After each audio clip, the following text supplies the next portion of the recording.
De verkiezingen zijn begonnen en ook in Zeeland zijn de eerste stemmen uitgebracht. Het is maandag 15 maart, dit is Zeeland nu. Stembureaus nog maar mondjesmaat open. Vaccinatie 1800 zorgmedewerkers afgezegd. En zakenman Azimi vertelt over arrestatie. Goedenavond. De Tweede Kamerverkiezingen zijn van start gegaan en de stembureaus zijn open. Hoewel lang niet allemaal. Van de 226 Zeeuwse stembureaus zijn er vandaag en morgen maar 35 open. Het multifunctionele centrum De Koren in Breskes. 3 dagen coronaproef stemmen betekent veel nieuwe locaties, omdat oude te klein zijn om afstand te kunnen houden. En er zijn allerlei veiligheidsmaatregelen. Vanavond moeten de stembussen worden opgehaald uit de locaties, worden in de kluis gezet. Er wordt van elke dag een apart proces verbaal opgemaakt. Dus kortom, heel veel werk, maar natuurlijk wel voor een heel goed doel, de verkiezingen. Deze maandag en dinsdag zijn bedoeld voor mensen met een zwakke gezondheid. Maar ook anderen mogen komen stemmen. Wij zijn eigenlijk heel voorzichtig in deze dagen, deze tijd. Waarom bent u nu al gekomen? Omdat ik woensdag niet kan. Zo simpel is het.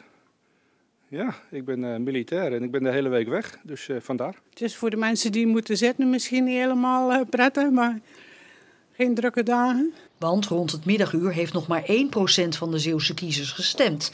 Dan nog geen grote opkomst, ook niet bij het dorpshuis in Renesse. Gelukkig. Het was natuurlijk een beetje bedoeld voor de ouderen en de kwetsbaren onder ons. En dan zou het niet zo leuk zijn natuurlijk als het hier storm zou lopen. Dus wat dat betreft is het voor de dames en heren die komen stemmen heel goed. Meneer, u komt hier ook stemmen. Ik zie dat u een apparaat bij u heeft waarmee u kunstmatig zuurstof toegediend krijgt. Ja, dat klopt. Ik heb namelijk COPD, dus ik ben min of meer slechter been. En dan met zo'n apparaat dan kan ik nog aardig uit de voeten. En dan ga ik niet met een grote club om te stemmen. En het is meer voor mijn eigen veiligheid dan voor een ander. Dus dan ga ik het niet opzoeken. Dus doe ik het op deze manier. U bent blij dat deze mogelijkheid nu op deze maandag en dinsdag geboden wordt? Ja, inderdaad. Want anders dan zou ik denk ik niet gaan stemmen. Overal plastic schermen, mondkapjes, plastic handschoenen aan. Overal desinfecteringsmiddelen. Nou, in ieder geval, er wordt schoongemaakt. Er wordt alles aan gedaan om te voorkomen dat er natuurlijk iets zou kunnen gebeuren. De verkiezingen zijn gewoon veilig. Iedereen kan komen stemmen. En we hebben alle voorzorgsmaatregelen genomen die er zijn. Ook in Zalencentrum onder de toren in Wissekerke is het rustig. Ondanks dat dit het enige stembureau is in de gemeente Noord-Beveland dat maandag en dinsdag open is. Mensen moeten dus speciaal met auto of bus komen, maar dat zouden ze wel gewend zijn. Op Noord-Beveland zijn echt P-landers, even zo gezegd, die zijn gewend om voor gemeentezaken naar Wissekerke te komen. Vandaar ook gekozen voor Wissekerke voor dat vroeg stemmen. Bijzonder is alleen dat het vroeg stemmen per brief, daar wordt ontzettend veel gebruik van gemaakt. U ziet daar een container staan, die zit al propvol op het gemeentehuis met vroegstemmers. Alleen het jammer is, die mag pas open op woensdagmorgen. Dus daarvan kunnen we pas percentages op de woensdagmorgen geven. En gelukkig voor de mensen in de stembureaus is de animo om vroegtijdig te gaan stemmen inmiddels wel wat aangetrokken. Rond een uur of 4 hadden zo'n 10.000 Zeeuwse kiesgerechtigden zijn of haar stem uitgebracht. Ruim 1807, voornamelijk zorgmedewerkers, krijgen de komende weken niet hun geplande prik met het vaccin van AstraZeneca. De komende 2 weken wordt er niet geprikt met dit vaccin, omdat de regering er zeker van wil zijn dat alles veilig is. In het buitenland zijn enkele gevallen gemeld van mensen die last kregen van trombose nadat ze hun prik kregen. Waarschijnlijk is er geen verband, maar minister Hugo de Jonge wil dat eerst helemaal zeker weten. De Zeeuwse huisartsen hebben ook 63 en 64-jarigen met AstraZeneca geprikt. Die vaccinaties komen niet stil te liggen, omdat die allemaal al achter de rug zijn. Het aantal Zeeuwse ziekenhuispatiënten op de corona-afdelingen van het ADAZ en Zorgzaam is de afgelopen week opnieuw gestegen. Er liggen nu 39 Zeeuwse coronapatiënten in de 2 ziekenhuizen. Vorige week waren dat er nog 36. Het cijfer van deze week is overigens net zo hoog als tijdens de tweede piek van vlak voor de kerstdagen. Ook liggen er nog 7 in ziekenhuizen buiten de provincie. De woningdruk in Zeeland is het afgelopen jaar opnieuw toegenomen. In steeds meer gemeenten is er sprake van een fors woningtekort. Op Schouwen-Duiveland en Noord-Beveland is de nood inmiddels al net zo hoog als op veel plekken in de Randstad. Vooral mensen of gezinnen met een inkomen tussen 1 of 2 keer modaal hebben moeite om aan een huis te komen. Niet in alle gemeenten nam de hitte op de woningmarkt overigens toe.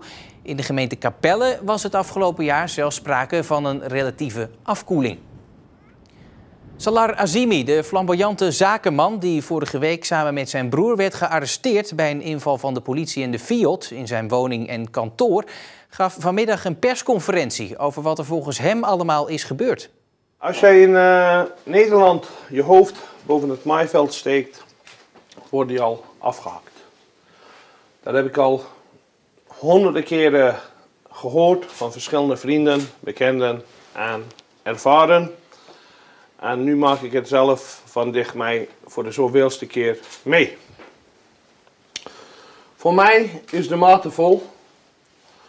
Genoeg is genoeg. In Aardenburg, bij kasteel de Elderschans, is verslaggever Martijn van der Werf. Martijn, Azimi kondigde openheid van zaken aan over zijn arrestatie van vorige week. Wat heeft hij allemaal precies gezegd? Hij heeft vooral gezegd dat hij het ook verkwanseling van belastinggeld vindt.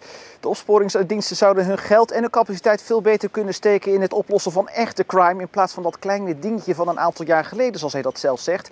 En hij is met een Nederlandse primeur gekomen, naar eigen zeggen. Hij heeft namelijk zijn verhoorverslagen van dinsdag tot en met vrijdag vrijgegeven, de dagen dat hij vastzit. En daarin is te lezen wat er hem allemaal is gevraagd, wat hij daarop heeft geantwoord en waar hij dus eigenlijk allemaal exact van wordt beschuldigd. De politie heeft daar ook al op gereageerd. Ze hebben gezegd dat het uitzonderlijk is dat een verdachte zijn verslagen vrijgeeft, maar wil daar verder geen waardeoordeel aan geven. Salar Azimi is een mediapersoonlijkheid, zou je kunnen zeggen, in zowel Nederland als in België. Dat zorgt voor veel media-aandacht, kan ik me zo voorstellen. Ja, er waren landelijke media uit Nederland als zowel België. Ja, het is natuurlijk een man die heeft van zijn levensstijl wel zijn verdienmodel gemaakt. Hij deed mee aan Steenrijkstraat Arm bij SBS6, heeft inzage gegeven in zijn huishoudboekje bij de EO. Over de grens doet hij ook nog wat programma's. Dus ja, deze persconferentie vandaag met die vele media, dat moest ook eigenlijk bijna wel gebeuren om zijn eer en zijn imago toch nog een beetje te kunnen redden. Martijn van der Werf vanuit Aardenburg, dankjewel.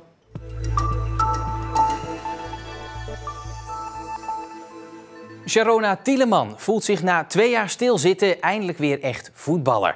De verdediger uit Terneuzen maakte onlangs haar rentree in de Eredivisie bij ADO Den Haag en wil nu vooral graag verder met haar carrière, die ineens moest worden afgebroken vanwege een ernstige blessure.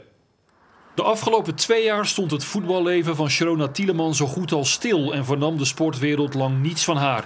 Toch gebeurde er genoeg. Ja, eigenlijk heel veel. Ja, ik ben geblesseerd geraakt, natuurlijk aan mijn kruisband en meniscus. En 2 keer geopereerd. Het heeft ook wel tegengezeten in de revalidatie. En toen ik een beetje weer mocht spelen, dus net 3 maanden na mijn tweede operatie, toen kwam corona. En daardoor mocht ook jong ADO niet spelen. Dus kon ik bijvoorbeeld niet tot nauwelijks opbouwen qua minuten. Hoewel het geduld van de voetbalster flink op de proef werd gesteld, heeft ze er wel van geleerd. Ja, ik denk een beetje op mijn lichaam leren vertrouwen. Lichamelijk sowieso veel geleerd. Met mijn knie, spieren en ook gewoon mentaal sterker te worden. Nu is de verdedigster dan echt terug en is het de vraag of het goede gevoel er ook meteen weer is. Nou, nog niet echt als van ouds. Dat komt denk ik ook omdat er is en geen publiek en het is gewoon een beetje anders. Wel mijn knie voelt als van ouds, dus dat is goed. Ik heb er eigenlijk geen last meer van. Ik ben ook niet bang. Maar ik denk dat het echte gevoel van voor de blessure moet nog wel terugkomen. Komende zomer loopt het contract van Tieleman af bij de eredivisionist. Zekerheid over haar sportieve toekomst heeft ze nog niet. Die gesprekken moeten nog komen, dus ik heb eigenlijk nog niet echt een idee hoe en wat. Ik heb het naar mijn zin bij ADO, dus al 6 jaar. Dus ik hoop eigenlijk dat ik er weer een vervolg aan mag geven, maar wie weet wat de toekomst brengt. Dus je voorkeur ligt bij ADO? Sowieso. Het is een leuke club, een mooie club, dus ik heb het altijd naar mijn zin, dus het zou mooi zijn. Na al haar blessureleed krijgt de Zeeuwse de kans om het seizoen af te sluiten met een prijs. Alleen komt de halve finale van de beker mogelijk nog te vroeg. Aangezien ik weinig wedstrijden heb op kunnen bouwen door corona. Ik heb denk ik na mijn blessure nu 5 wedstrijden gespeeld en daarvan 10, 20 minuten hooguit. Dus dat komt nog wel te vroeg. Maar wie weet of er een minuten zullen zijn. Ik hoop het.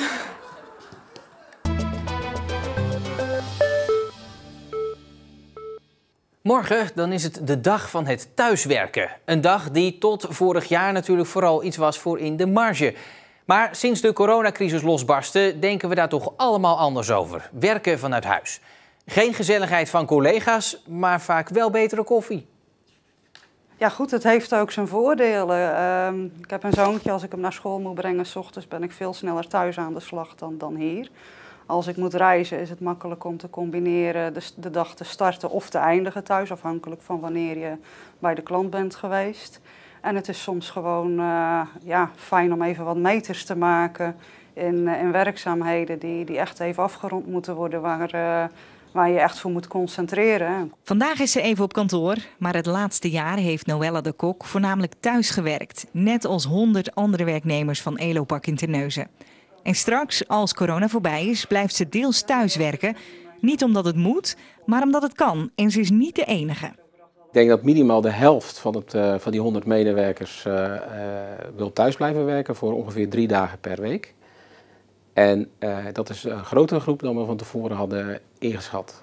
De coronacrisis heeft hier duidelijk voor een mindset gezorgd. We hebben nu kunnen zien dat thuiswerken eigenlijk prima kan, zowel technisch als organisatorisch. En we hebben ook gezien bij medewerkers dat ze de voordelen ervan zien. Lege gangen dus, met af en toe een mens erin. En niet alleen bij Elopak. In totaal staan er in de provincie enkele duizenden bureaus leeg. En het lijkt onwaarschijnlijk dat ze na de coronacrisis weer allemaal gebruikt gaan worden.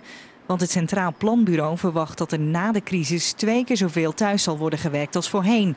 En daar sluit ondernemersorganisatie VNO-NCW zich bij aan. Dat zie ik wel bij ons. Bij onze leden van VNO-NCW in Zeeland zie ik daar duidelijk verschuivingen. We kijken anders tegen het thuiswerken aan. We zijn natuurlijk gedwongen het afgelopen jaar om met thuiswerken om te gaan. Maar het vertrouwen is er bij veel werkgevers dat dit best wel een oplossing is voor de langere termijn. Misschien wel in een andere vorm. En ik zie het eigenlijk door alle geledingen heen. Ook bij de grote industrie, want ook de grote industrieën die er hier in Zeeland zijn, hebben veel mensen die op kantoor werken. Dus ook daar kunnen thuiswerkoplossingen voor gevonden worden in de toekomst. Mensen aan de ene kant thuis laten werken en daarnaast ook nog eens het kantoor open houden. Het kost wel wat. Toch zien ze bij Elopak duidelijk de voordelen. Nou, als werkgever heb je natuurlijk daar ook een belang bij. Want als medewerkers gewoon goed in hun vel zitten en een goede werk-privébalans hebben, dan voelen ze zich ook beter. En dan heb je natuurlijk ook een grotere kans op dat mensen ook nog productiever zijn. Dus dan snijdt het mes aan 2 kanten. En ook voor Zeeland zou het goed kunnen zijn. Eindelijk zal die hybride vorm van thuiswerken en op kantoor werken kunnen bijdragen aan een versterking van Zeeland, een groei van Zeeland. Het aantal inwoners kan daardoor ook stijgen, omdat mensen die elders werken, in de Randstad, in Brabant, misschien ook wel in Vlaanderen, hier gaan wonen. Omdat die afstand minder essentieel is. Mensen kunnen hier wonen, recreëren en leven en dan 1 of 2 keer per week alsnog naar een kantoor elders gaan. Dus het thuiswerken zal de groei van Zeeland verder kunnen versterken. We zien dat nu al. Ook hoop ik dan dat ze uiteindelijk zien dat het wonen hier niet alleen geweldig is, maar werken ook. Want er zijn nog best wel veel vacatures die we kunnen invullen. We gingen vandaag van donkere luchten naar flinke opklaringen en een lokale bui en weer terug. En dan was het met 8 graden ook nog behoorlijk fris. Morgen een overwegend natte dag met opnieuw 7 à 8 graden. Pas vanaf vrijdag lijkt het droog te worden. Tot zover Zeeland Nu voor vandaag. Ik wens u nog een hele fijne maandagavond.